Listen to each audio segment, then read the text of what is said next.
Remember going live. Perfect. Fantastic. Okay. That bar of doom.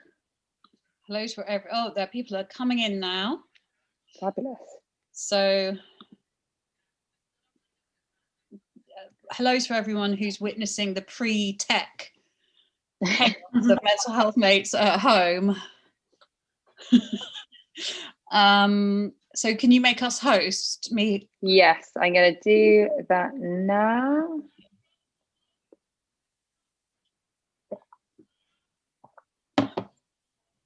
Aha. Oh, Look. My video is not coming on. So I've made you host, Bryony. You made me host. So now do I have to make Jess host? I think so, yeah. Okay. As well. Okay. Now you're done. Okay. Now, do you want to make me host again, Jess? Oh no. It's like a really bad game of pass the parcel. It is. Hang on. Oh no. Sorry. No, forget that. My oh my god, this is so weird. I've got a lag in I'm saying. Sorry. Okay. Is everything okay? She's muted herself. Right. Do you want to make me can you make me host? If you click on the dots. Yep. And then you can click make host. I can't. It won't let me. I'm going up into the other screen. Hang on. I can't tell which one's you and which one's Jess. Oh, can you not see me? I can see you, but on my I'm going to go. I'll leave. Let's see what okay, happens. then I'll know it's Bryony. Yeah. There we go. There we go. Fantastic. Well, even if we can't, I'll just have to get you. Oh, brilliant. Thank you. So I'm not going to turn my video off in case so we're a little bit early. So we'll wait. I put this on in the end. I like it. It's nice. I've gone curly today. It's lovely. Thanks. Now we'll let everyone flood in.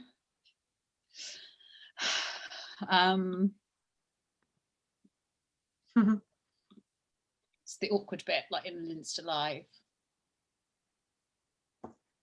Waiting for them to come in. It's exciting. Yeah.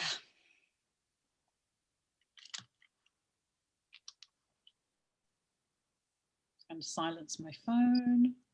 Oh yeah. Good point.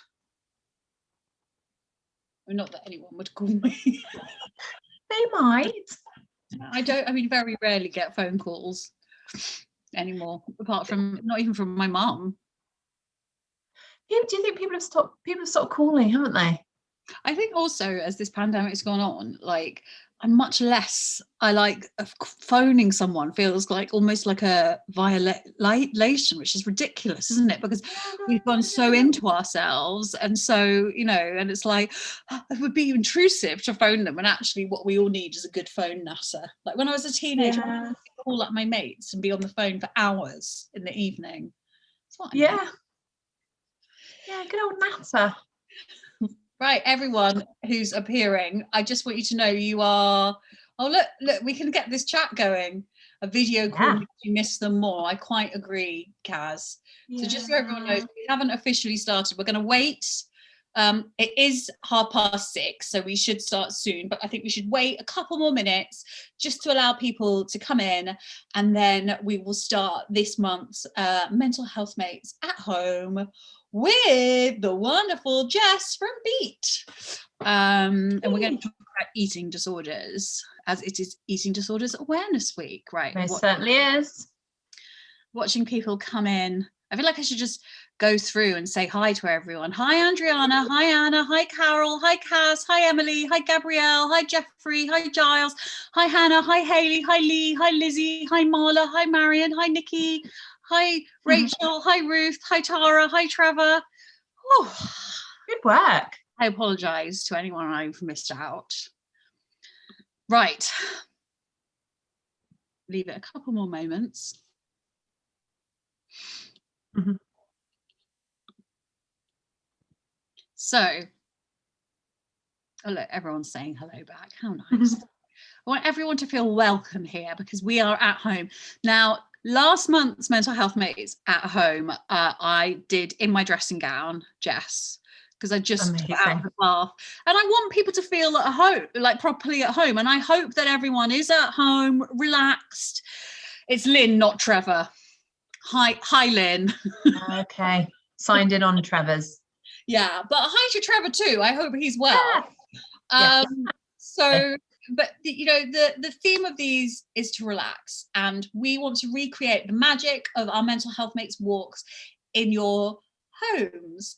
And this month, happy March, everybody. I am so pleased to have with me Jess Griffiths, who is one of my favourite people. She's the clinical lead at BEAT, which is the Eating Disorders charity, and she's come here this week. Well, it's Eating Disorders Awareness Week, isn't it, Jess? So we thought that this was a perfect time to be talking about all things eating disorders, to answer your questions. So please, if you have any questions, oh look, Marla says thank you for pronouncing my name correctly. I didn't mean to. I get that. People, Byroni, I had today in a Zoom.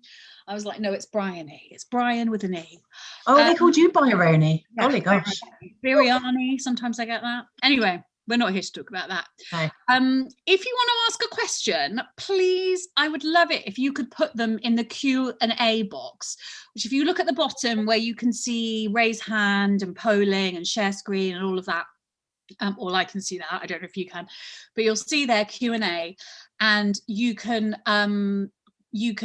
type your answers, you can type your questions in there, and we will do our best to answer them as the hour goes on. And please do, this is all about, Jess is here to answer your questions, and also we want to hear your experiences. That's the most important thing. I've got a bit of housekeeping, which is that, just to let you know, that's Q&A, please. And yeah, well, we talk till about 7:30, and just to let you know, I should let you know that we would love you to become Mental Health Mates members. You can do that by going to the website www.mentalhealthmates.co.uk, and all the information is there, and it will give you all sorts of access to stuff we're doing, free, obviously. As everything about Mental Health Mates is. And also to let you know, some really great news is that this month some of the Mental Health Mates walks will be able to come back in person, which is so exciting. And I might even pop along to a couple of them and surprise people, but the details for that are on the website or on our Instagram. I will, Emily, type in the website. I don't have the wherewithal to do two things at once, so there we go.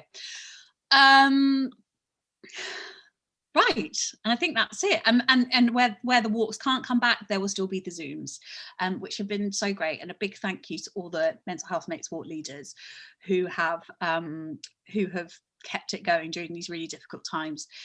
Jess, thank you so much for joining us tonight. It's so nice to see you.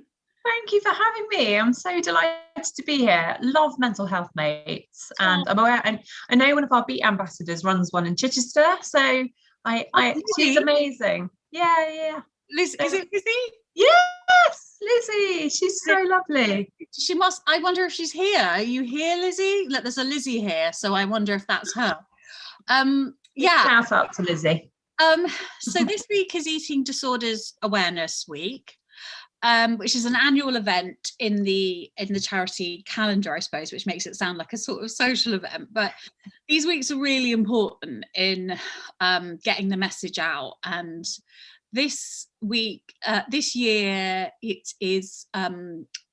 Would you tell us about Eating Disorders Awareness Week this year? So we normally focus on a particular topic. So this year we've actually chosen binge eating disorder. And I think as a charity, we just felt, it was possibly the least recognised or understood eating disorder. And it really yeah, it needed the airtime of having eating disorders awareness being completely focused on it. So we've got quite a few events happening this week. We're running some trainings. I've organised some schools training so that actually school staff can recognise binge eating disorder earlier, and then training also for health professionals this week. But we've also created a new animation. So, do go and follow us on Instagram or Twitter, and you can see some of the publicity that we've produced. But I think some astounding statistics that have come out of this are that 1 in 50 people will suffer with binge eating disorder in their lifetime, but only 1 in 4 people actually receive treatment for it. Mm-hmm. So we're talking about an eating disorder that really impacts a lot of people, and there's such a shame and stigma surrounding it. So we really wanted to put, shine a light on it, really start talking about it more, and you've been so amazing within that too, in terms of talking about your own experience. Well, I was going to say, so I suppose I'm one in the 50. Sorry, I get a bit emotional because it feels like who's experienced binge eating disorder. And it was really interesting to me because I didn't know that what I was doing was an eating disorder. I just thought I was lazy or gluttonous and didn't have any self-control. And it really surprises me to hear that coming from me as someone who's done a lot of work on themselves. I've been to rehab for alcoholism, and to kind of to explain to you how I first met Jess. Well, we still never met, but we've spoken on Zoom a lot. So when I was researching my book, No Such Thing as Normal, in autumn last year, I wanted to speak to experts in all the different fields to know how best people could access mental health care in those particular areas. So I spoke to GPs, social workers, addiction experts, and I got in touch with Beat because I wanted to talk to someone about eating disorders. And Beat put me in touch with Jess, who is their clinical lead and all-round expert there. And we were on the phone, and I was interviewing her, and I said to her, the thing is, I don't really know that much about eating disorders. And I realised as I said that, what an absolute lie that was, because I've written about bulimia and how I had experienced that in my 20s. I still have like a gaff, I'm not even going to show you, at the back of my mouth from where I lost a tooth because of the enamel wearing, because of the sick and all of that. Anyway, that's pretty grim, and I apologise if this is triggering. But then I guess we know that this is an eating disorders thing. But it was interesting because I thought that because I was no longer purging, and it would have been a very long time since I'd last purged. Like, we're talking, over a decade. I thought that was okay. I was okay, and also I was so busy focusing on my getting well from the addiction issues and alcoholism that it didn't, and OCD as well, that I didn't even I didn't even think that it was a thing. And it was only in lockdown.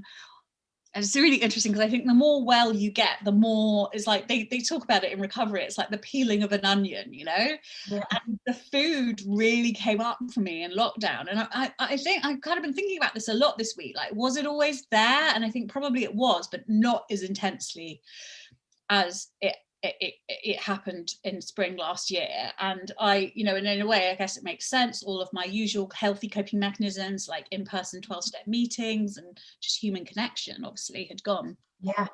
Life was very stressful.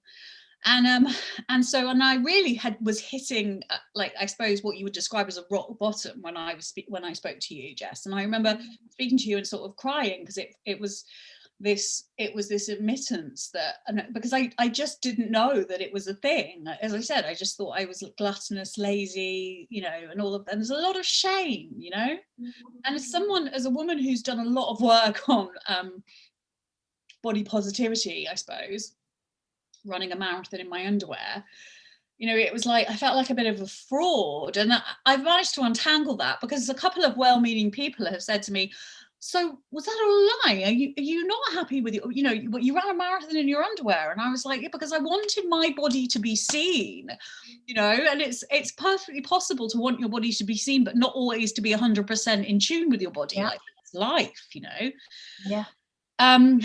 Anyway, so that was my experience. And I feel very early on, I mean, I feel like a baby generally in terms of recovery. So I always joke, I'm coming up for 4 years sobriety from alcohol and drugs. And I'm like a 4-year-old. I'm like a 4-year-old child, Jess, okay? So the binge eating, I don't, like I wrote about my experiences, and I've spoken about it on Instagram, and I wrote a piece that was published at the weekend. But what was interesting was that this is something that affects so many people. And, and I think that a lot of what I could see is that so much of what is wrong in our healthcare services, that people go for help with binge eating disorder, and they are essentially put on weight loss programs. Now, could you just talk us through why that is absolutely the worst thing you could do with a binge eating disorder? Yeah, absolutely. So I guess, if we look at how much training doctors get, for instance, they get about 2 hours training on eating disorders in general. So anorexia and bulimia and binge eating disorder. But I guess if someone presents and they are obese or morbidly obese, I guess a GP will look at that physical, look at weight and the physical health maybe before addressing the mental state. So there isn't really a screening tool in place, to rule people out of being referred onto like a weight loss program. So you might get, I don't know, vouchers for a slimming club or vouchers for the gym. But basically, the thing is with binge eating disorder is the worst thing you can do is put people with binge eating disorder on a diet, because if they restrict their intake, it's only going to make their binging worse. They need to work through the emotional, I guess, issues underneath it. So an eating disorder is not really about food. It's driven by emotional distress. So if you treat it as a physical illness, that's not going to work. You're not getting to the root of the problem. In fact, you're going to make it worse, because a person with binge eating disorder, the treatment we would do is to make sure they're not hungry, to eat regularly. We know regular eating then would stop some of the physical binges due to starvation. And that's kind of the first phase of treatment, really. And then you look at, okay, what are the other emotions driving the binges? Can you imagine if, you've got that emotional distress and that person is then put on a diet? Can you imagine how, it would just be so distressing? The definition of an eating disorder is a morbid preoccupation with food, weight, and shape. So if you've already got a morbid preoccupation and then you make them even more obsessed about food, that's so gonna impact their well-being, their mood, their anxiety, everything. But yet we're still kind of waiting for this screening tool to be put in place so that health professionals and primary care can recognize the signs and symptoms of binge eating disorder and make sure they're not put through any weight loss programs. And the problem is those people won't know any different. And so many people who come forwards for treatment obviously are impacted by culture, feel like they should lose weight, and therefore they'll present saying I need to lose weight, but it's actually the skilled health professional that will need to ask all those different questions surrounding what's going on. It's a holistic picture, isn't it, that needs to be gained through that interaction. And of course, we've had these conversations, because then the weight thing is something that once you start eating normally, you just become your normal weight that you're supposed to be, and I think it's so interesting learning about that pattern of restriction and binging, because I just hadn't even realized until we started, I started working on this, that I basically wouldn't eat properly during the day.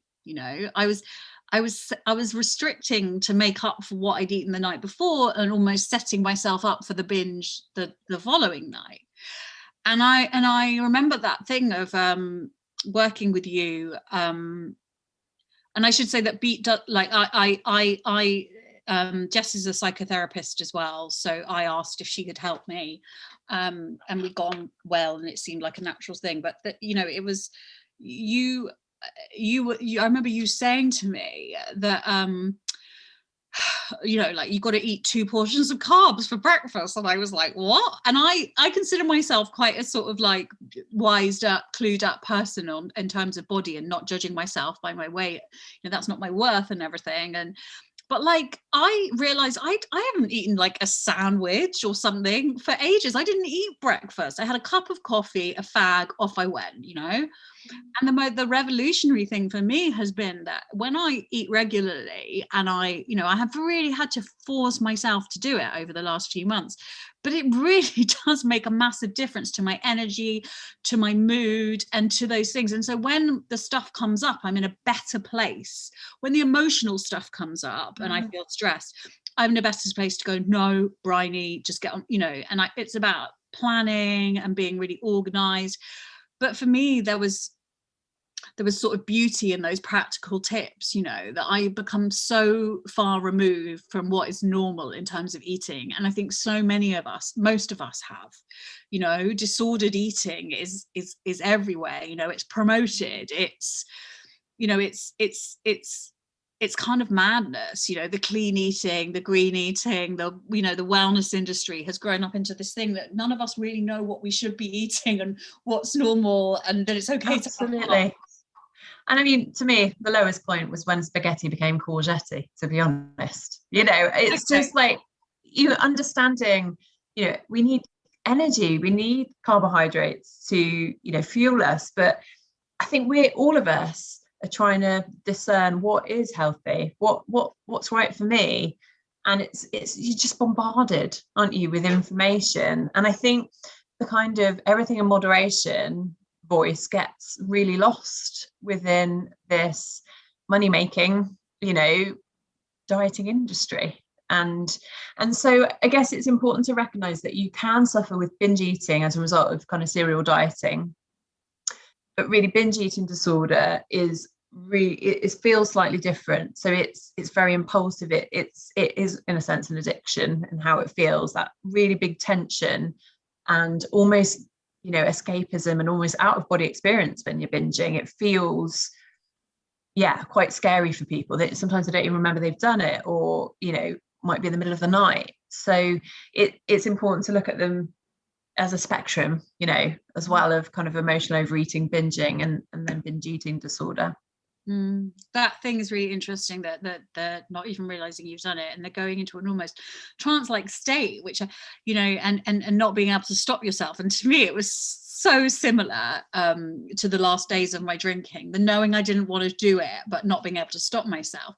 And actually, Lizzie here says, I was going to ask you that, giving up alcohol revealed my problem with food, and lockdown has exacerbated this. Is it quite common for people who become sober to then find their eating disorder underneath? I mean, I just anecdotally, to me, it seems like, from the people I know, that food is probably one of the first things that people become addicted to, and that can be through binging on it or restricting it. You know, food is one of the first ways we learn we have power over our parents. You know, when they feed us the broccoli when we're, I don't know, 8 months old, we can go, yeah, I ain't having that, you know? So it's very, very kind of seductive. Can you talk about it? It is. And I suppose that this is no disrespect to anyone who suffered with alcoholism or drug addiction, but I suppose that there is no abstinence with food. You have to eat. And so, you know, you can see almost how innocent it can creep up on you, and you're not realizing that food becomes your coping mechanism, because you can justify it, or you just might not recognize it and how unhappy it's making you. But no, there are links in between substance abuse and eating disorders, for sure. And I guess it, you know, it's the same treatment. It's very similar treatment, but I think it's like, you know, someone said to me, who was on my therapy training course with me, who had suffered with alcoholism, she's like, so is it like giving someone who's had alcoholism like some alcohol and then trying to work out how much you should have each day? Oh, that sounds terrible, your thing, they said to me. I was like, well, yeah, it's a bit like that. It feels so uncertain. It's not all or nothing. It's very middle ground. And all the while you've got fear and anxiety. Absolutely, you know, you're thinking about food all the time. It's a really distressing illness. I remember really distressing. someone describing it to me when I was in rehab for alcohol and drugs.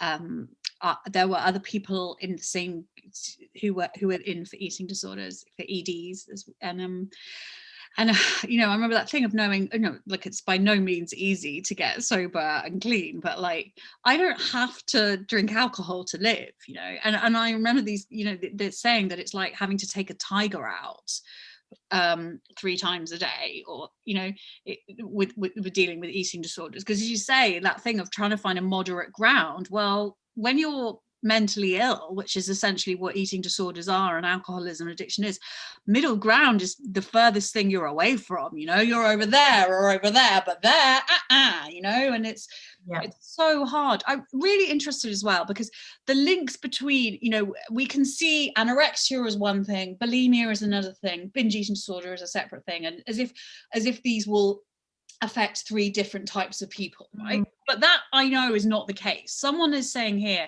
is Eloise asks, really good question, Eloise, so thank you for asking it. Is there a relationship between a history of anorexia and later binge eating disorder? Yeah, brilliant question. So yeah, actually people can travel through the different eating disorders, and actually quite typically people can go from anorexia to bulimia to binge eating disorder. And I think it's quite scary, you know, particularly when you've had a very over-controlled eating disorder. The brain's been in starvation, and so it's an innate drive to overeat to make sure that doesn't happen again. But that also happens in restriction. So if you go for more than 4 hours without eating, the brain goes into starvation and starts to obsess and say, you need food, which is what can create the preoccupation as well.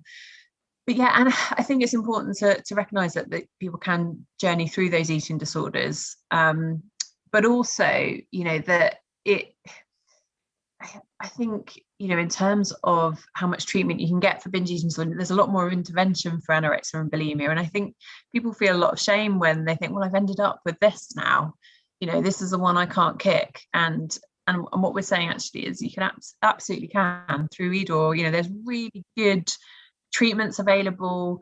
And you know, you yourself, Bryony, just looking at you piecing that all together and starting to become aware of it. I think it's more than anything, it's just putting your focus on it again, and just, you know, it's almost saying, well, okay, it's almost back to basics. I need to look at what's going on here, be more mindful, be more present about how I'm feeling. And just because you've had, you know, other mental health issues doesn't mean you can't tackle this one. It's very much recoverable from, if that's a word. I also think recovery is not linear.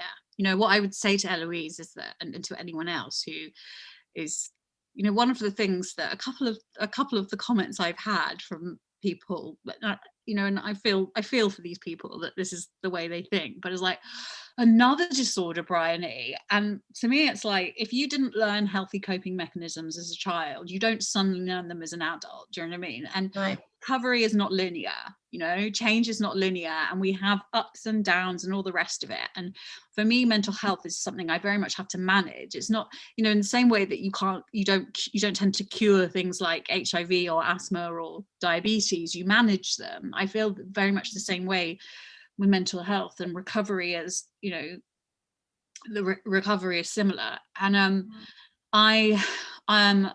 so I totally get that. And but I was going to ask you, because I'm fortunate enough to have the resources to be able to afford to have private treatment, right? I mean, let's not beat around the bush on that. What is available, because like in terms of, I know it's different, but what should you expect? And I'm not just talking about binge eating disorder here, although I suspect that has the least amount of available resources for it.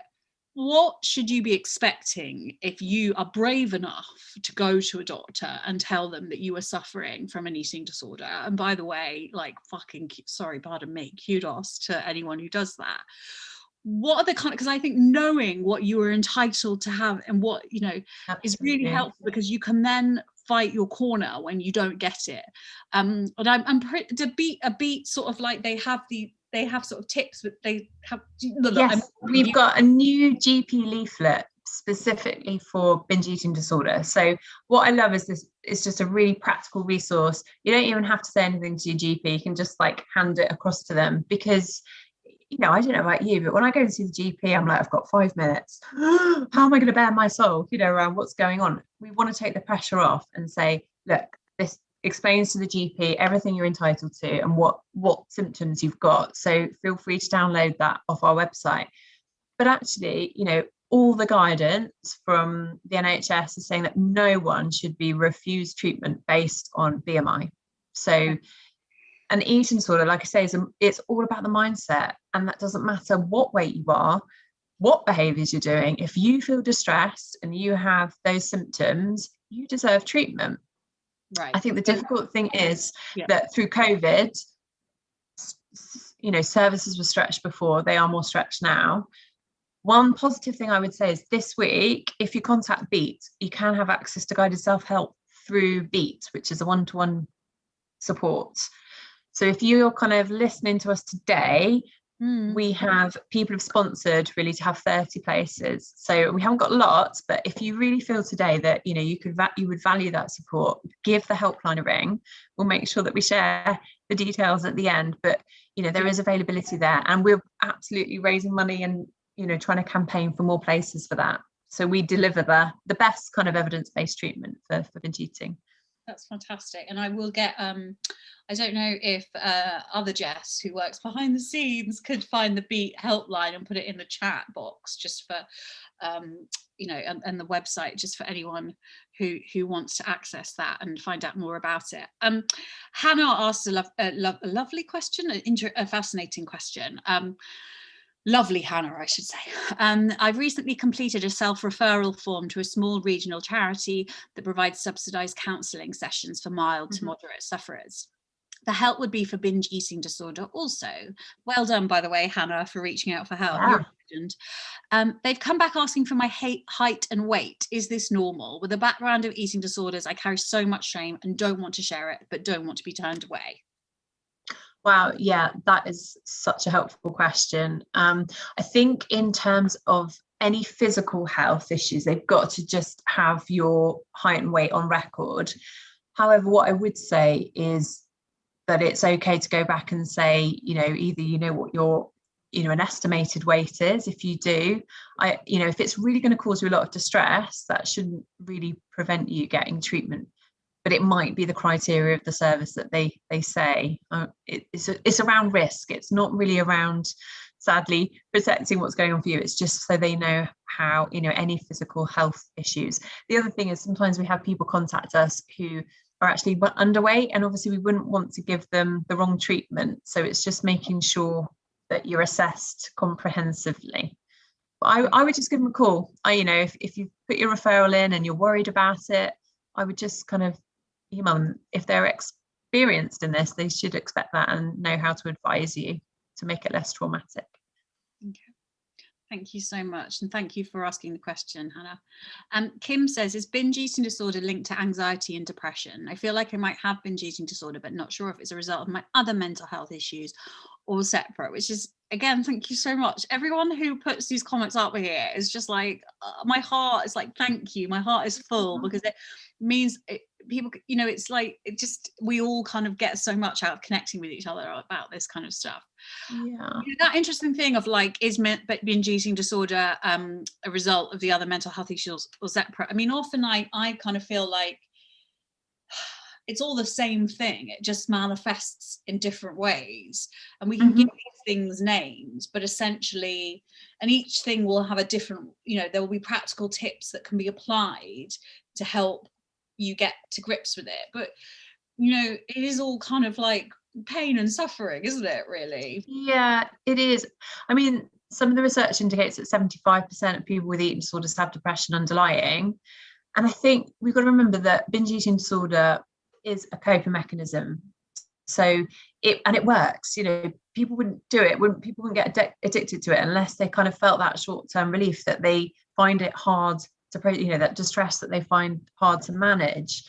So I think, in terms of treatment, we're always making, when we're looking at the food, we then also need to make sure that we're looking at what other distress is coming out. Because as soon as you start tackling the food, what other uncomfortable feelings were coming up that kind of made you go into the coping mechanism will start coming up again.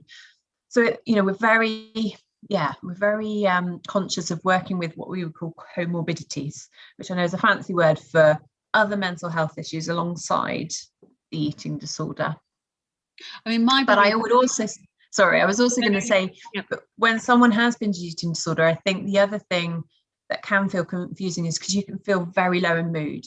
From the guilt and shame of the behaviours, lead people to feel very depressed. And in fact, some of the research that we're releasing this week is saying that I think it's 1 in 6 have attempted their own life as a result of binge eating disorder. Wow. Which is absolutely astounding and heartbreaking. So I think it's really, that just shows you how alone people can feel with this illness. So much stigma surrounding it. But these behaviours can make you feel really low, and it's hard to tell, is this causing my mood or is it other stuff? So I can really resonate with, that question in particular. It's sort of the what comes first. I mean, yeah. It is now Lynn, not Trevor. Lynn, who's on Trevor's account, says she went to the GP about binge eating disorder, and the GP said there was no point referring her as they're only interested in anorexia and bulimia, which is really sad, but I suspect something that lots of people have experienced. Lynn, I'm sorry that that's what you experienced. What would your advice to Lynn and to other people like Lynn be when confronted with that situation? What I know, obviously you have the GP cards, but how do you kind of pull yourself back from that, and how do you look for help when you're all of the kind of normal places that you would go for help don't, it's hit and miss whether they'll actually offer it to you? Yeah, I mean, I think I'm so sorry to hear that, Lynn. It just breaks my heart when I hear that happen. NHS England have released some guidance, saying to service providers and commissioners, this is the treatment you should be providing. I think the difficult thing is, so often people with eating disorders tell me that it's so hard to kind of pluck up the courage to go and ask for that help, but then to kind of have it, be dismissed it's so hard to come back from that. And I would say ring our helpline, talk through what happened with them, and build up your confidence again. Just think through how you can approach things differently. But it's really important, if you can, to keep trying, or also take a friend along. If the GP is quite dismissive, I'm quite keen on enlisting a friend to kind of get a bit mouthy with them if you feel you can. I know for some people they find it very difficult to tell friends and family, and that's a barrier in itself. But leading on from that, we've also, we've written a lot of guidance and advice on the website for this week for friends and family, so to help them know what to say and what not to say, because I think we can feel so isolated in this illness, and I think friends and family need to understand. So there's a few ideas there, but I would just say, talk to the helpline and just talk through what happened with them, and they're really good, they're really understanding and knowledgeable about all of this. And the helpline number is now in the chat box. Seamless. Jess behind the scenes, other Jess as we call her, has put on put up the website and the helpline, which is 0808 801 0677. I'm going to say that again, like as if I'm like presenting a television program. 0808 801 0677. Right. And Lynn, I would also say, and people forget this, like you can ask to go and see a different GP, like I think we forget that GPs are there to help you, right? And it's very unfortunate when we get one that isn't, that doesn't want to help, and for whatever reason has got their own stuff going on. But you can just book another appointment with another GP. You have a right to care. So don't. That's so true. Don't let that, don't let what one person, get a second opinion. Like totally get a second opinion. And if you want, go to a different GP surgery. We forget we are entitled to all of this. Right, Emily. Emily is in recovery from anorexia. Thank you again, Emily, for sharing this. There's so many wonderful people like sharing their stuff, which I really appreciate. Emily, first, she said in the chat that the Beat Guide for family and friends is really useful to her mum and who's benefited. Oh, that's good. supporting me. So that's fantastic to hear. So Emily is in recovery from anorexia. When she experiences times of distress and experience binging episodes, she can get comments such as, "You must be cured," "Oh, you are over your issues now." How do you deal with that? I have other mental health conditions as well as physical disabilities and trauma, and people are sometimes still sadly very quick to assume and judge. Thank you for sharing that, Emily. And I think it's that, it's that really tough thing, isn't it? So often people will make assumptions about our wellness based on eating behaviors, particularly for people with anorexia, if they've had obviously a restrictive eating disorder, that kind of, you're looking well, or this must be a sign that you're better, and it's not necessarily. It's lacking understanding. Sorry to hear that, Emily. Yeah. And also I think that thing of cured, like there's someone else has asked a question which I will answer now, because I saying hang on, sorry, Carly asked, "Do you think it is possible to fully recover from a long-term eating disorder? Anorexia and bulimia have consumed my life for over 25 years and I often feel as though I won't be able to get better from this." Carly, again, thank you for sharing. I think that thing of like thinking we can be cured of mental illnesses, I find that, like, personally, and Jess will be able to answer this a lot better, but from my personal thing, the idea of searching for a cure for something is really unhelpful. Like, again, I think it's more about managing your recovery, and I will never say that I'm a cure, like I'm no longer an alcoholic. Like, baby, I was an alcoholic the day I was born and I will be an alcoholic till the day I die. Okay, I have to work a program to remember that, and remember that there are little things in my brain that my brain sometimes wants to hurt me. Like, I was born with a brain that is slightly malfunctioning, right? So I just have to work a bit extra hard to kind of like to make sure that it doesn't hurt me, right? But the flip side of that is that I'm empathetic, I'm compassionate. I get to come and do things like this and hear from people like you, Carly, and Jess, and all the other people leaving messages. And so I find that idea of like being recovered from something is like can be quite unhelpful. What is what's your feeling on that, Jess? So, I mean, for those of you who don't know, I've had anorexia, bulimia, binge eating disorder, the whole lot. And I did do from around the age of 11 to 22. I think it's such a difficult one to describe. I would call myself fully recovered from an eating disorder, but recovering from life.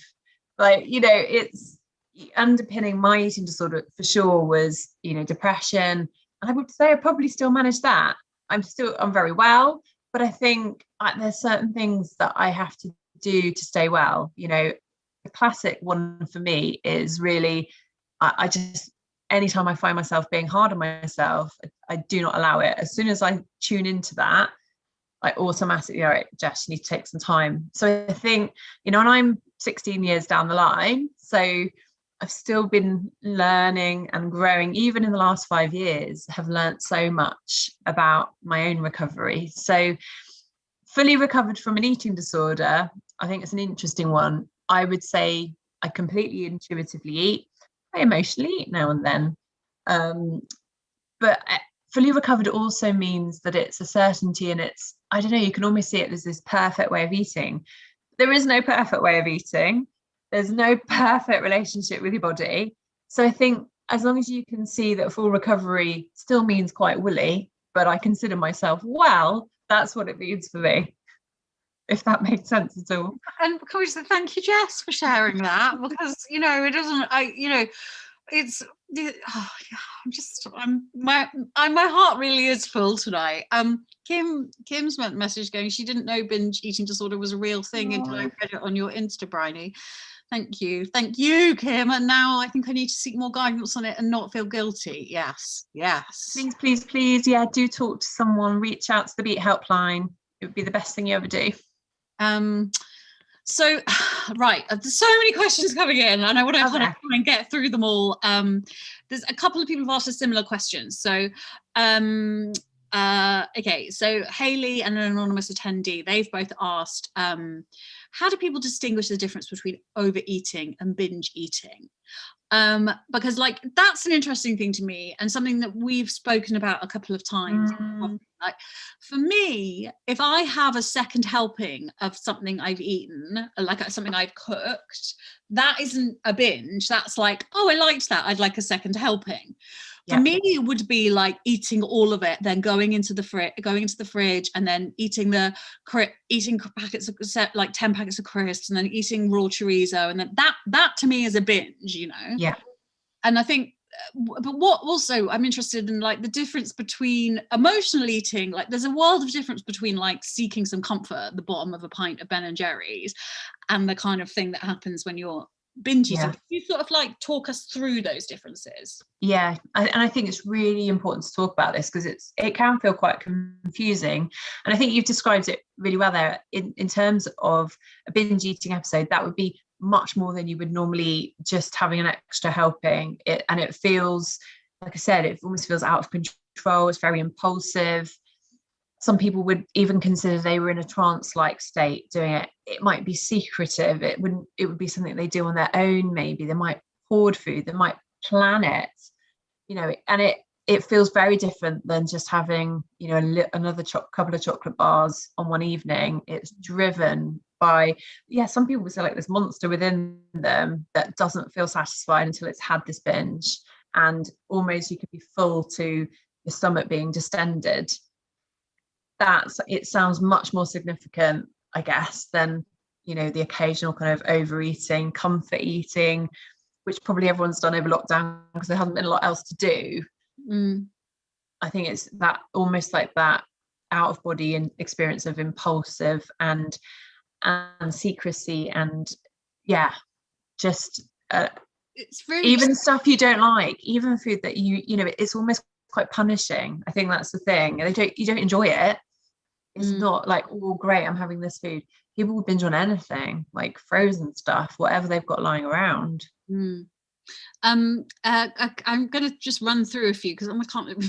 There's so many questions.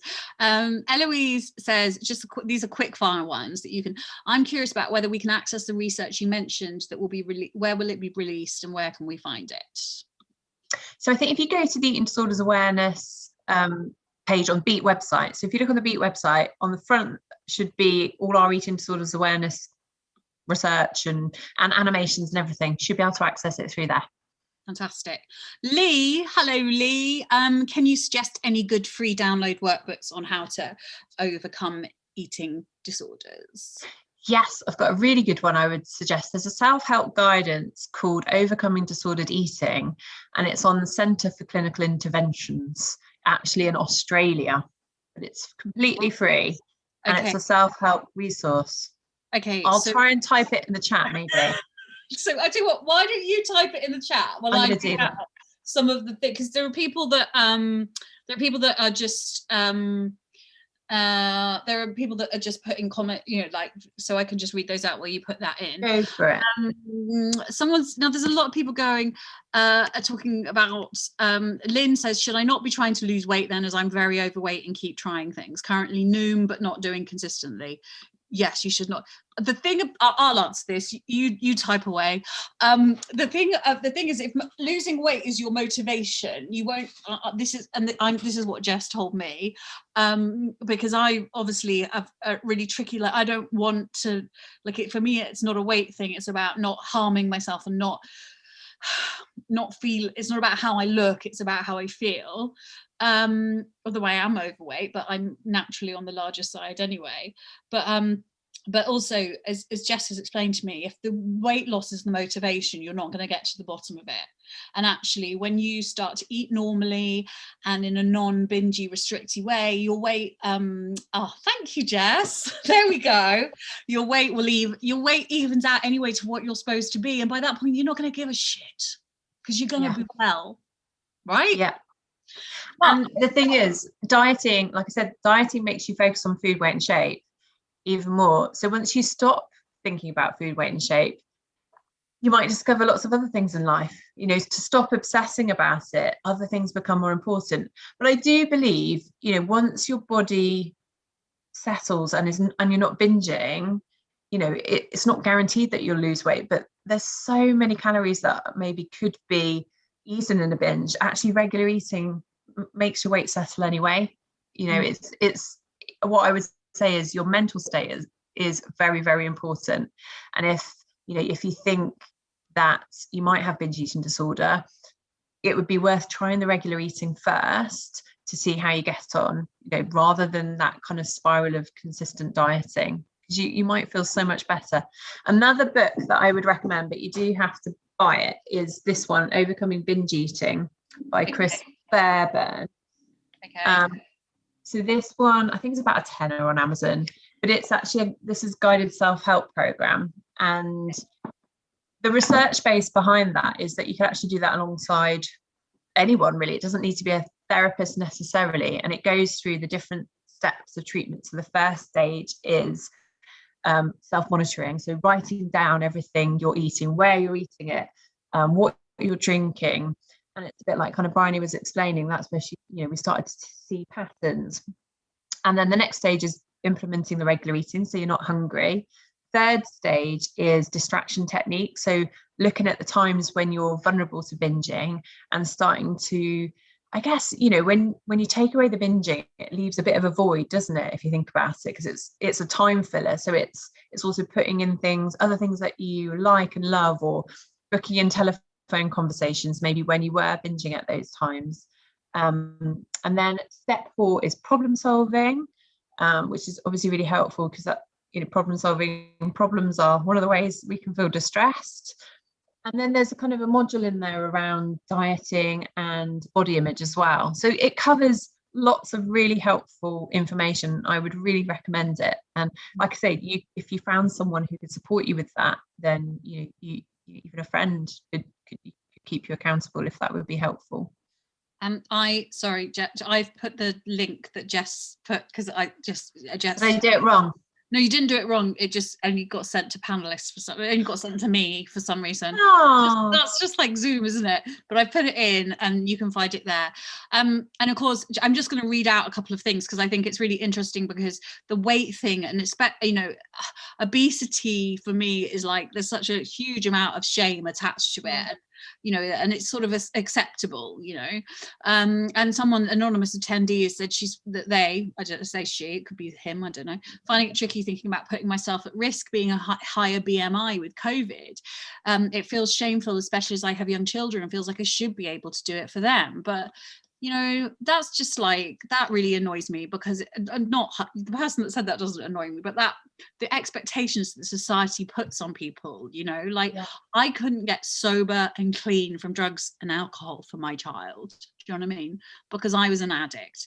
And it's the same with food, and I can apply that to lots of different things. And we just need to, if we don't learn healthy coping mechanisms as a child, it's very difficult to just pick them up as adults, right? It takes time. It is. And I think also, so it's like I say, the whole system is based on physical health. Actually, if for wellness, so for instance, someone who recovers from binge eating disorder, it might be that health looks like for them that they need to protect their mental health at all costs. And for some people that will mean never dieting, but we always measure physical health like as health. We don't look at all the other aspects of it. Yeah. Right. There's so many questions, so I'm gonna run Quick through them. Fire round for Jess. Yeah, well, I want to. Okay, Giles asks a great question, which is, how do you be a supportive friend to a person with an eating disorder? I often get anxious about saying something that may be triggering. Brilliant question. Try and keep on talking about feelings, not food. If you do talk about food, check in things with them. So don't assume anything. What I would say is, look at our guidance in regards to the carers support and family support. We've got lots of things on there, and what to say and what not to say, like Emily mentioned earlier. But yeah, generally talking about feelings is good. Okay, so there's an interesting question here as well from someone who's experienced anorexia, and their counsellor introduced them to the idea of subjective binging, and so it's difficult to identify. Is it a subjective binge, which is fueled by the anorexia, which tells them it's a binge because they're used to restricting, or is it actually a binge, which is fueled by out of control binge eating disorder? Feels very confusing. How do you allow yourself to know the difference between what is actually a binge and what is just the evil anorexia voice in your head telling you it is? So I think a subjective binge for someone who has maybe more of a restrictive eating disorder, I guess we would always check in as a therapist. I would say, you know, what do you classify as a binge? And for some people, it could be 3 biscuits, and some people it could be a whole packet of biscuits. So that's what we mean by subjective. But I guess what we don't know in terms of restrictive eating disorder is if that's because of starvation. So if someone's been restricted, they might need those calories and their brain's trying to get them. I think how the binge eating disorder is different is that it feels like an awful lot of food, all in one go. But, you know, as you can tell from our conversation this evening, there's no clear lines. Like, it can feel like the eating disorders really overlap a lot.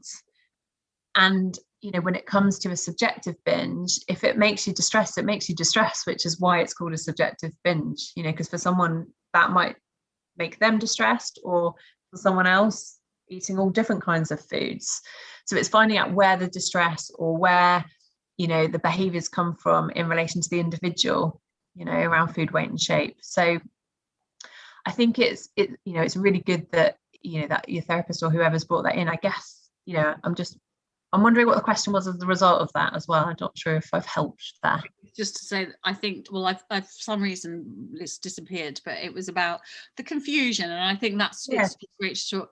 I think I've just mirrored that. I think I've said it is confusing. Yeah, it is confusing, but it's, you know, I was just very interested in, is it now, N, thank you, N, for this message. N's been N is anorexic. And they say that I think I have a good understanding of my triggers, but I'm still unable to overcome the obstacle of eating at all, let alone normally. What's the best way to start that journey? Thank you both. Thank you, Anne, for messaging that. That's, what would your advice be to Anne?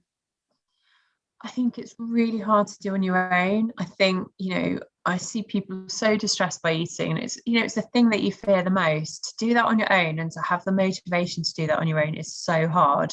It's also really hard to reach out for help. But I think, you know, I just really encourage you to see that you're worth it. And I'm sure people will want to take care of you and support you. Don't expect to do it on your own. Ask for help if you can. Let someone in on it, and be, you know, I know for me, that's what cracked it, you know, asking for help. It was so hard, but I needed that support. I think also for me, the asking for help thing is not just about like saying I need help, but for me, the other really crucial thing, and I say this more, I suppose, in relation to when I was, you know, at my lowest ebb because of alcoholism and addiction nearly 4 years ago. For me, it was like accepting that I needed help and that the way I'd been doing things didn't work. It wasn't working, right? And that I was going to have to do it someone else's way. I don't know if that makes sense, you know, and just, it was surrendering to that, you know, like, I have to do this if I'm going to live, you know, if I'm gonna get through this. And there was something so powerful. I'm probably not articulating myself very well at all, but there was something so powerful in that, of like going, I don't know, I have no idea what to do now. Please, can somebody point me in the direction of someone who does? Because I am fucked. You know, like, it was such a relief to finally admit that and say that, you know. I don't know if that's any help, Anne, but, you know, I just let you know that we've, you know, you're not alone. Yeah, absolutely. Now, Ruth Nicholson asked a question. We've only got 6 minutes left, so I want to kind of wrap up. But Ruth says, I found my eating disorder spiraled during lockdown. I think that I'm looking for something to control. I've recently moved out, live on my own. It's difficult to have to do all of my own cooking and all of my own shopping. I feel that I'm constantly consumed by food. It's draining. I mean, Ruth, I'm sure, I know that's something that I've experienced during lockdown. Is it something that you've seen, that Beat has seen an increase in need for help during lockdown for eating disorders? So I think we've had like a 180% increase in contacts. It has been really, it's been so busy. And I think, that person described it so well in terms of, lots of lack of control over the situation, uncertainty. And it might be that you didn't have an eating disorder before, but this whole pandemic and everything might have triggered one off. So, all I'd say is, bless you. And, you will get through it, as things kind of ease off. But I think it's also, it's learning those coping mechanisms, other coping mechanisms where we don't feel in control. It's almost, I used to call it creating certainty for myself. So learning how to take control of a situation so that I didn't feel so emotionally distressed. So it will be heartbreaking and really hard, but you'll come through it and you'll learn more and reach out for some help to get you through, I would say. One of the key moments in us working together was when I remember coming to you and being like, I'm just so overwhelmed. I just feel like my life is out of control, homeschooling, like work's never ending. I sit in this bloody bedroom all day, and I feel mad. And I've got this to do, and I've got that to do, and this was about a month ago, actually. I think in fact it was almost exactly a month, because it was the day of the last mental health mates at home. And you said to me, listen, Bryony, I'm gonna not work with, or something like, I won't work with you if you don't start putting boundaries down. And I was like, whoa. And it really it put, and it was like, I had to take control of what I could take control of and be like, I can't do this. I can't do that. I can't do everything. And it was really interesting how just taking control of little things and making those little differences. I noticed almost immediately, because I'm coming up for a month since I last binged, almost immediately the change in in fact it was 2 days later that I was like, right, this is the start of the rest of my life in terms of food. I can't do this. I'm like, this is I just hate myself for it. And it had taken me a while to sort of get on it, and I'm by no means saying I'm cured or anything like that. I mean, Christ, God knows, I'm probably doing something right now that I'm not aware is really unwell. And in a year's time, I'll be doing an MHM at home going, God, guys, there was this, I can't believe I did that and thought it was normal. Won't we all, though? Yeah. But that thing of working out what you can take control of, I find okay, I can't deal with my food, and I can't deal with the fact there's a pandemic on, and I'm really shit at homeschooling or whatever, but what can I do? Well, I can immediately say no to this, put in, to remove that from my diary, put in some, it was just that thing of if you're, remember you saying this to me, if you're getting your needs met, you're probably not going to act out with your food.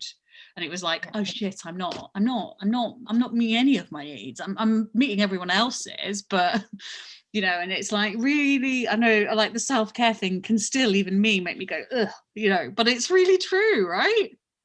It is. And I suppose self-care is having a voice. I think what I find the most common in people with eating disorders is they don't have a voice and articulate their needs enough. And so when we don't articulate our needs and get them met, the whole world controls us, or other relationships control us, or expectations, or duty. So if there's anything you can do, have a voice. Try and have a voice in a situation and recognize where you maybe aren't vocalizing as much as you need to, and that you can control. Well, it's so interesting that eating disorders are often the mental the illnesses of carers. They talk about, because they can sort of just quietly get on with it, and it's not in the same way that alcoholism or drug addiction might, it's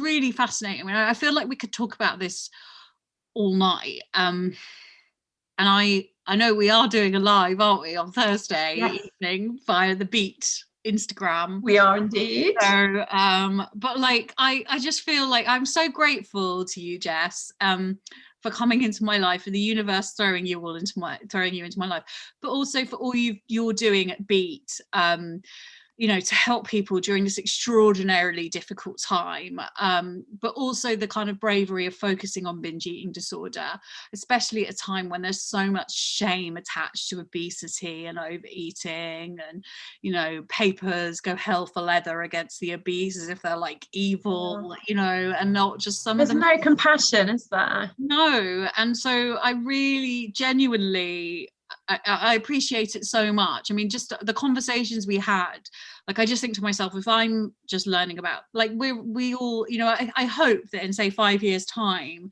it will be as recognized as anorexia and bulimia, and that the treatment for all eating disorders will be a hell of a lot better, and there'll be more of it available. A big thank you, Jess. So is there anything else that I should mention before we log off that you haven't mentioned? Well, I was going to thank you. I think, you know, you've done so much to help people be able to relate to this illness. Like, you are so amazing in your vulnerability, and it can cost, I think, at times, but actually the amount of people you help through doing that is amazing. So thank you. Well, it helps me, like, this evening, just hearing everyone chat, you know, like, this is how I'm like, hey guys, like, did you know this thing is a thing? It's a real thing. Like, oh my God, I didn't know that. Like, I must write about this. And I'm not an expert. This is why I'm chatting to you, because you are. But, you know, I think it's important that we do talk about these things. And the more we talk about them, the better we all are for the experiences. Definitely. Beat, yes, the helpline was in the chat, but it's also on the website. Jess, off the top of your head, the Beat eating disorder the Beat website is beateatingdisorders.org.uk. Yep. The helpline is 0808 801 0677, and that helpful free resource for people who need help in overcoming eating disorders. I don't really know. I'm going to put it again quickly into the chat so that people can click on it now. There's also a support group every night this week called Nightingale. So there's a support group for people with binge eating disorder, and it's on every night this week as part of Eating Disorders Awareness Week. And is that through Beat, or is it through Beat? So if you go onto, you know, there's different sections for support for you, support for others. So go on the support services for people with eating disorders, and you'll find the link to it. Fantastic. Now, everyone, the walks are coming back. So go to the website mentalhealthmates.co.uk if you want to go on the walk, one of the walks, and also more information there on how to sign up and become an MHM member, completely free, and you get way more access to all of this. And a little sneak preview, next month's Mental Health Mates at home, I'm gonna be at home with my good mate Jada Cesar, who I ran the London Marathon with in my underwear back in 2018. We've got some exciting news about some other exciting exercise exercise for the way it makes you feel and not the way it makes you look, right? Exercising for the gains, not the losses. We are going to be chatting about Celebrate You, because that's coming back, and there is a chance and we can all like run together, walk together, natter together. So anyway, yeah, Jada is going to be joining me for that on what's next month? Is it April? I think it's anyway. It'll get posted up on the Mental Health Mates website and on the Instagram, and you can get access to it in the same way you got access to tonight. Thank you so much, everybody, for coming. You're all wonderful. Thank you, everyone, for sharing your journey stories. Like, you were incredibly brave. You're absolute legends, and I'm so grateful to have heard from you. And finally, Jess Griffiths, you're a legend. Thank you so much for joining us tonight and taking time out. It's a very busy week. Thank you to you and everyone at Beat. Good night for another month. See you soon. Bye.